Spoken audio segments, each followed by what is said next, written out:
Throughout the 1900s, the United States was undisputedly the best place to be born and to live in the entire world. Let me assert my firm belief that the only thing we have to fear is fear itself.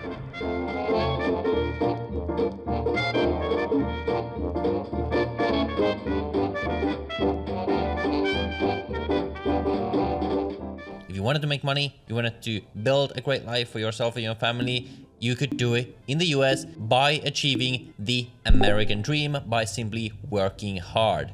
Today, that is much more difficult. The common sentiments amongst normal Americans is that the American dream is either completely dead or at least much more difficult to achieve than it was before. And more broadly, this American dream was achievable not just in America, but generally across all of the Western countries. So it was really less an American dream, but mostly just the Western dream. It was clear that if you wanted to live a nice life, achieve this middle class lifestyle, you wanted to be in one of the Western countries. Today, while it is still doable, I don't think that these Western countries are nearly the best place to be in the world if this is what you want to achieve. So all of this begs the question, where is the new American dream today? So today I'm going to tell you where I see most people who are making it in 2025 going to, and which places offer the best opportunities for ambitious people in 2025 and beyond. But before I tell you exactly where this new American dream is,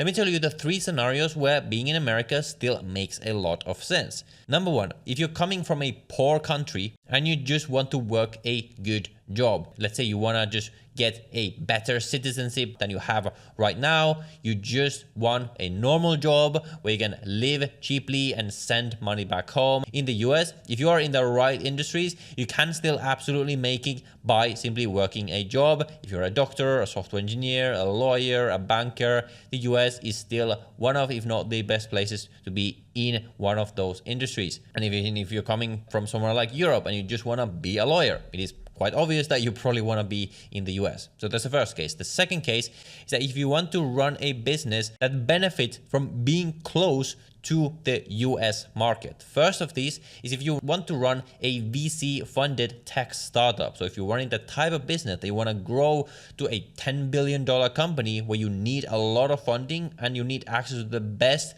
and the most funding out there for your business, the US still has by far the biggest VC market out there. You want to do this, you probably want to go to the US in the West Coast somewhere.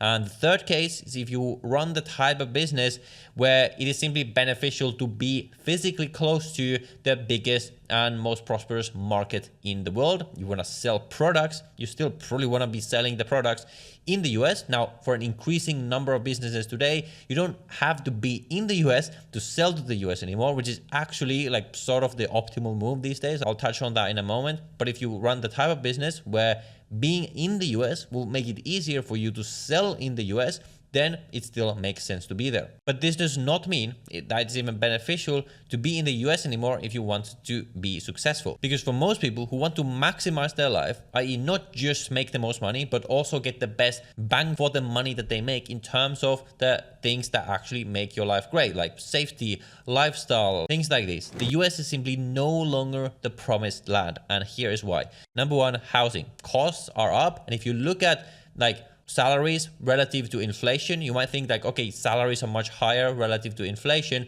But if you compare salaries and like people's earnings to the cost that matters the most, aka housing costs, you will see the house prices have increased so much more than salaries and people's incomes. So this is the first generation in America where it's literally harder for this generation to afford a house than it was for the previous generation. And the purchasing power of the dollar in terms of the things are the biggest line items in people's budgets has gone down drastically. But this is not the case everywhere in the world. Second thing, financial freedom and retirement. The government in the US is completely broke. So many people are relying like, okay, one day I'm going to retire and get a government pension. And this is again the same thing in all the Western countries, by the way. It's even worse in places like the UK. But if you look into the numbers, if you look into the government finances, you'll be shocked just how broke and, in all honesty, a Ponzi scheme all of these pension schemes and things like that are, at some point, it is all going to implode, and you probably want to be out of there when all of that happens. And if you have a high income and you're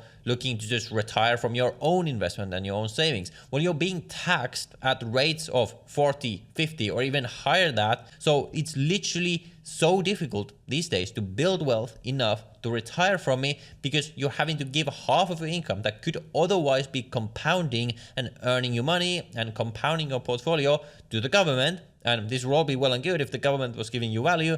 But again, because they're completely broke, they're just wasting the money. They're not even giving you value in return. So where should you go instead? Well, I don't think there is simply one place anymore. Like, who knows, in 50, 100 years, we might again get to the point where now there is a new country, maybe this is China, that is now obviously the best and the most prosperous place in the world. But at least now the world we're moving to is multipolar. So rather than there being one place that simply replaces America, I just think that deciding where to go is going to be a lot more nuanced and context dependent question. It's probably going to depend most on, okay, what do you actually like? Which industry are you in? What type of business do you run? All these kind of thing. There's going to be one place that's right for investors, one place that's right for content creators, another place that's great for AI businesses and things like that. Because nowadays there's so much more competition. Countries around the world are investing into the right things, into industries, and especially these are countries outside of the West. The West is complacent right now. The West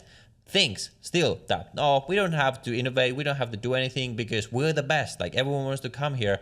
Not really the case anymore. Meanwhile, countries in Asia, in the Middle East, are actively making their countries better. They are lowering their taxes. They are incentivizing people to move there, all the while having great safety, great modern infrastructure, and all the things that actually make our lives great. So on this channel, I talk a lot about places like Dubai. It's one of the places, if not the best place right now for specifically entrepreneurs to go to. Singapore is probably the best place for people that are investors to go to. So do I think these are the two places that are going to have the new American dream? Well, not quite. I think really the new American dream is not in any one place, but it is rather on the internet. What I really think that we're moving to is a world where your income, the way you earn your money, is going to be more and more detached from the place where you actually live. So you will earn your money in the global marketplace online, and then you will choose from many different great options around the world based on where you actually like the lifestyle, where you get good value for your tax dollars. And this is all really great for all of us, because it means that countries are going to have to compete. You no longer have some arrogant Western country who happens to have economic opportunities in some industries, who then, because people can make so much money there, can charge crazy taxes, can not provide good services because people are going to stay anyway. We're no longer going to be in a world like that. And to be fair, we're no longer in a world like that today. People just haven't realized it yet. Countries are going to actually have to provide good value for good prices in terms of the taxes that they actually charge, because people can earn money anyway. You can run a business online. You can set it up in the best place in the world to set up a business for your specific situation. And then you can live and spend your time in the place or places that are the optimal and that of the best value for the specific things that you want. So when it comes to building the American dream of having a great house, having the ability to retire and become financially free, to build a great family, you can do that in so many different places today. And if one place where you are right now becomes bad, like I'm in the UAE right now, if in 10 years the UAE becomes terrible, well, I can just leave. Like, I can just go to the next place. And the UAE knows that, so they have to keep the place great, because otherwise everyone is just going to leave. So that is really where I think the new American dream is. It is really the new global dream. Anyone from anywhere can make a ton of money, build a business online, and if their country, where they are right now, is not offering them great value, they can just pack up and go somewhere else. Obviously, there's more nuance to this. You need to worry about visas and all that kind of stuff. But again, because there's now so many options, countries sort of have to make it easier, and they have to attract the right people to move there with incentives, with great visa programs and things like this. And we're seeing that in so many places around the world. again, apart from the Western countries, the Western countries still make it difficult. They attract the wrong people, whereas they keep almost kicking out the right people, which is exactly why they're going to keep failing. If you really want to build the American dream today, you really want to be anywhere except the West going into the future. If you're interested in moving to the UAE or Singapore or Southeast Asia or a lot of the countries that I think offer the best value today, I have a ton of videos on this channel on how to do that, all that kind of stuff. So you can check those out on the channel. With that said, let me know what you think and I will let YouTube recommend the next video for you right there. And with that, I will see you in the next one.